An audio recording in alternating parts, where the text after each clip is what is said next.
ভোর ৬টা বাজে উঠে যারা বাংলাদেশের খেলা দেখেছেন অনেক আশা করে বসেছিলেন বাংলাদেশ ফাইটার্স করবে দুইবারের বিশ্ব চ্যাম্পিয়নদের। তাদের অবশ্যই হতাশ করেনি লিটন দাসের দল।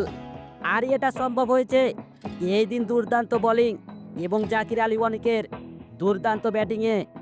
১৭তম ওভারের ৭৪ বলে তাসকিন আহমেদের সেই কি ডেলিভারি, স্টাম্প উঠে গেল ওয়েস্ট ইন্ডিজের।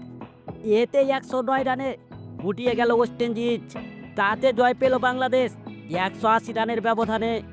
বাংলাদেশের দেশসেরা কোচ মোহাম্মদ সালাউদ্দিন বুকে জড়িয়ে নিল জাকির আলীকে। কেননা এই জাকির আলীকে তিনি হাইলাইট করেছিলেন সর্বপ্রথম। মোহাম্মদ সালাউদ্দিনের কথার পরেই জাকির আলীকে বাংলাদেশ দলে সুযোগ দিয়েছিলেন বিসিবি নির্বাচকেরা। শুধু কি কোচ সালাউদ্দিন, না দর্শক, প্রধান কোচ ফিল সিমন্স জাকির আলীতে মুগ্ধ। বুকে জড়িয়ে দারুণ বাহবা দিয়েছেন। জাকির আলী যেন সবার মধ্যমণি। কতটা খুশি ছিলেন সেটাই স্পষ্ট হয়ে গেছে। তার নিজের দেশ ফাইটার্স, তবুও তিনি কতটা খুশি।